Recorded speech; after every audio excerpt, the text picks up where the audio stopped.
Hello everyone and welcome back to the Cabana series. Actually, the Cabana is out there, but today we had to come inside because there's construction all around me here in the Bird Streets and it's just too noisy today to be out in the Cabana. So forgive me for being inside.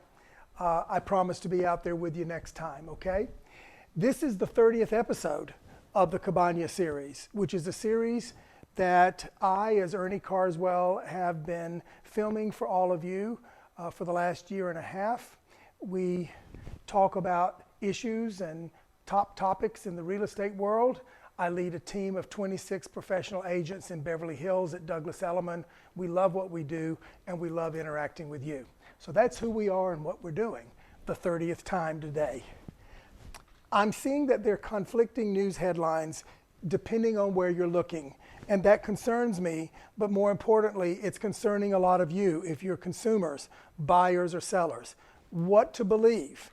Inman News, which is the industry standard for the real estate business across the nation, publicized this statement this past week. Last week seems to have been the week everyone decided the real estate frenzy of the year is over. Well, that sounds pretty conclusive, but it does match some of the indications we've been noticing here in Beverly Hills. We're here in the summertime of Los Angeles. Everyone seems to be traveling. Finally, you can get somewhere on a plane, and the real estate market seems to be cooling a little bit as the temperatures rise. Zillow reports that inventory rose 3%, which is just a slight increase.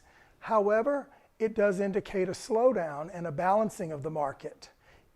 Take note of these indicators.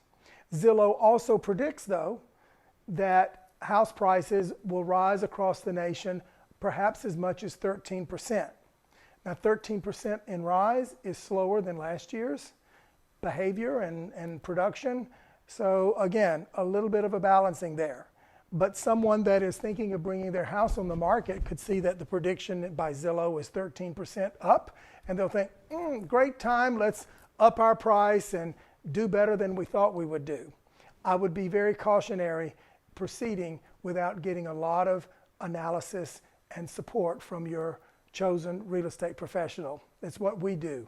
We analyze the market, we live in it daily, and we want to give you the best reports that are practical and legitimate about what's really occurring in your neighborhood. For instance, the Los Angeles Times just reported that the second quarter of year 2021 in Los Angeles, the sales volume dropped 12.1% between the first quarter and the second quarter. And that was before summer even started. So look, there's a lot of confusion out there. Are prices going up or are prices going down? The answer from Ernie Carswell, both. So I want you to know that the prices that are going down are for properties that have approached the market too high and they've not attracted a buyer, so their prices must be adjusted downward in order to attract the buyers. Just because the seller offers it doesn't mean the buyer wants it. Price is what determines that. Please don't forget that. I'll say it again. Just because the seller offers it doesn't mean the buyer wants it.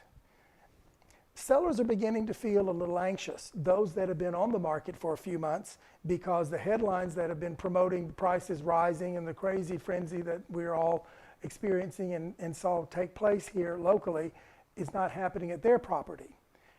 Again, a very realistic time to get some discussion going about how is that house and property priced tuned to the market pulse. It's what it's all about, folks. Those of you who are in the real estate industry with me already know it. Those of you who are clients of mine have heard it from me personally, and we've seen how we can turn an activity around on your property by adjusting the price. Even homes that we've had on the market for 6 months, when we tune them to the current pulse, we get them in multiple offers, and there's a new frenzy when the price is right. It's a good market still to sell. I'm promoting that. It's a good market to buy. Charles Darwin, when he had studied Galapagos Islands and all of those fantastic reptiles and things and breeds and species that have grown on that island, seemingly undisturbed by civilization, he noticed this. The survival of the species does not depend on who is the strongest on the island, let's say, or who is the most intelligent among us. The strongest species is the one who is most adaptable to change, and that is who survives over the long haul. So whether you're a buyer adapting to the market and you must change your policy and your actions, or a seller, the only way to survive in any market is to adapt to the change and keep the pulse of the market very handy. Well, I promised to tell you on my headline 2 things never to say. And this goes for real estate agents or just people at large. It's something that is, both of these are pet peeves of mine, but there's a legitimate reason why they should not be used. The first one up, no problem. Well, is there a problem? Who said there was a problem? When that's said to me, and whether I'm at a restaurant and I ask for a glass of water and the response is no problem, well, I didn't think it would be a problem getting me a glass of water. I'm in a restaurant. Isn't that what you serve? No problem has gotten into our society somehow and really makes no sense. It's nonsensical, especially for real estate agents when they're hosting an open house or conducting a showing of the property and the buyer or the public person coming in to take a look asks them to do something. Can we see the living room? And the agent's response is no problem. Well, who said it was a problem? Just say, of course, it would be my pleasure. I'm happy to do it.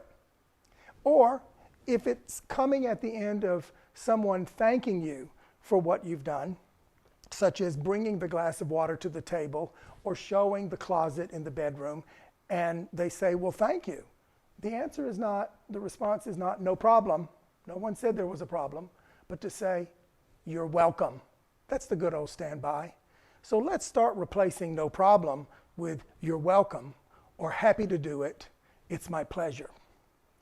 The second thing never to say, we don't need to hear it anymore, is do you have any questions? Again, another nonsensical statement or question. If someone has a question, they will ask it unless there's a muffle over their mouth, right? So asking someone to ask you a question is nonsensical. There are other ways to bring forth that exchange with someone other than sounding nervous at the end of a showing or holding a house open and everyone's finished their tour and then the agent says, do you have any questions? Instead, invite the questions or invite the exchange. Start with a compliment. I've enjoyed giving you this information. I've enjoyed touring with you. Please let me know if I can be of further help. Make a statement instead of a question. Do you have any questions? So I'm sorry to belabor that with you, but I just am seeing it and hearing it so much out in the open forum of communication. And I thought it was time to go back to some good old manners and some real sensible communication among all of us. Let's not say no problem, and we don't need to ask anyone if they have any questions. They'll ask a question if they have one. Till the next time we're back in the cabana out there, I'll be waiting on you, and we'll be starting our 31st episode. Till then.